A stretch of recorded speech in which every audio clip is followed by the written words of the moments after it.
and soon he found himself bringing his extramarital affairs to his matrimonial home. At first, Bola was careful, ensuring that Nana was out of the house before inviting his side cheeks over. But eventually, his reckless behavior caught up with him. Nana was an orphan. She had been found on the doorstep of the village's healer as a newborn, wrapped in a soft blanket, and left it in notes that simply said Nana, the healer, had taken her in and raised her as her own. Who never had a child was happy that heaven had smiled at her. Nana had never known her real parents or where she had confirmed, but she never felt like she was missing anything. She was loved and cared for by her mother and the villagers. Nana, which have bright eyes and infectious love, wasn't looking for a husband. She was focused on pursuing her passion for baking and sharing her delicious creations and the local for mass markets. Every such day should set up as tall, the air filled with the aroma of warm bread and buttery cookies. One day, a gentleman named Beulah stopped by the sweet saints and the vibrant display.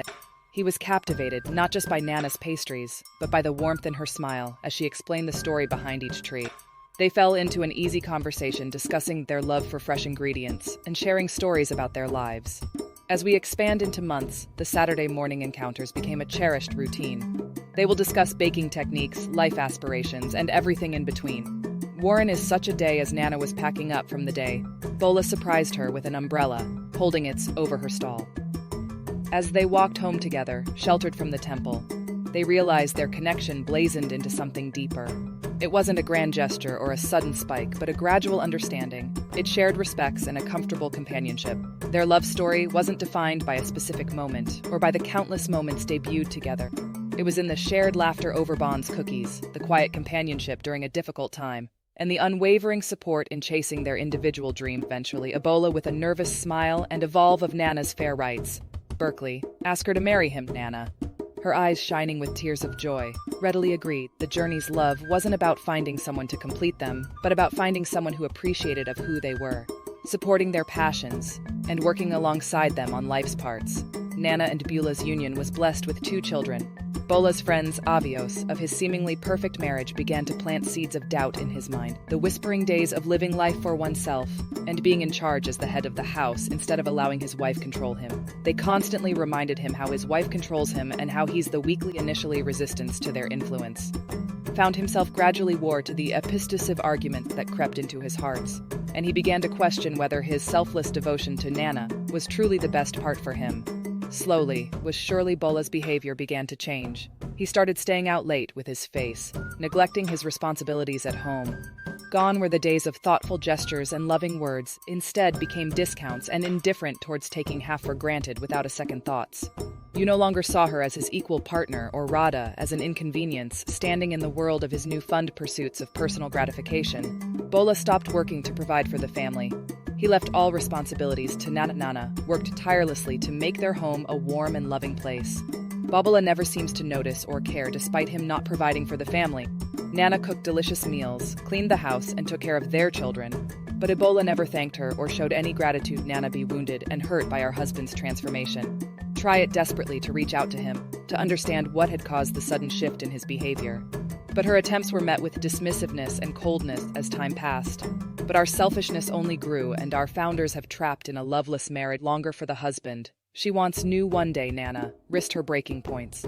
She had given her husband everything she had, and he had never shown her any love or appreciation in return. She decided that she had hard enough. She packed her bags and left the house without Nana. Gola's life fell apart. He could not take care of the children, and he struggled to feed himself and the kids.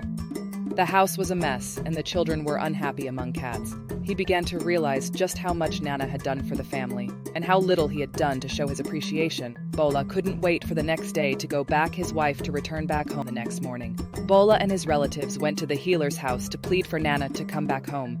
Nana's mother began to worry about her daughter's well-being. She knew that Nana was unhappy and was ungrateful, but she also knew that her grandchildren needed their mother. She urged Nana to go home for the sake of her children. Nana was conflicted. She loved her children, but she did not want to go back to a life of being unappreciated and undervalued. After more deliberation, Nana decided to listen to her mother's advice. She knew that her children, her dad, and she could not bear the thought of leaving them. She finally returned home. As time went on, Bola's friends began to see changes in him, from how poorly he treated his wife before, to a loving and hardworking man. They started to reinforce him again, telling him that his wife should be grateful to be married to a man like him. and they made him feel like his wife was in the wrong for wanting more from their marriage. Beulah went back to his old habits. He continued his nonchalant attitude towards his wife. He would nank on every minor issues and refuse to help around the house or take care of their children. Nana became frustrated and began to wonder if she had made a mistake by returning back home, began seeing other women behind Nana's back. As its infidelity is collected, Nana lost her self-esteem. She's not asking herself as not good enough. She became beta. Bola couldn't receive the trail of the forbidden, and soon he found himself bringing his clamorical affairs to his matrimonial home. At first, Bola was careful, ensuring that Nana was out of the house before inviting his side cheeks over. But eventually, his reckless behavior caught up with him one day. Nana returned home earlier than expected to find Bola entertaining another woman in their matrimonial bed. Shock and betrayal threw data senses as she realized the expense of her husband's disease. Her broken and furious, she comforted Bola, but he held her on her neck and warned her seriously not to ever question him on how he decides to live his life. And the quiet stillness of the evening, Nana sat huddled in the canal of her room. She is streaming down her cheeks like silence reverse of sorrow. How was one's harsh words echoed in her mind, each one a painful dagger that pierced her hearts, feeling broken and alone. She rubbed her arms around her soul, seeking solace and the darkness. The words of our husband's abuse pressed down on her. So for Kitten has spirits and leaving her feeling helpless and trapped. As she sat there lost in her district, agent to knock sounded at the door. Stato, Nana glanced up. Her eyes raped and swollen from crying, with a trembling hand, she wiped her way hurts yes, and rose to her feet. Opened the door, she was met with the warm embrace of her friend Emily, concern carved across her eyes. Emily reached out and pulled Nana to herself, holding her tightly as if to shut her from the pain. One Leslie, Nana buried her face in Emily's shoulder, allowing ourselves to finally release the pent-up emotions that had been consuming her in the safety of her friends. Embraced, she found the courage to speak, to share the comments she had been enduring behind closed doors with compassion and empathy. Listen, her heart's breaking with each painful revelation. And as the nights were on, she vowed to stand by on her side, offering her full support and friendship in her decades are. Emily was Nana's best friend, and she was deeply concerned about her friend's situation. She knew that Bola was treating an unfair, and she was frustrated by his behavior. Emily decided to take matters into her own hands. She confronted Beulah and told him that he was being unreasonable and unfair. She told him that he needed to change his ways, or he's closing Nana forever. When M&A left, Bola was furious. He could not believe that Nana had confided in her friend about their marriage, and he wanted to punish her.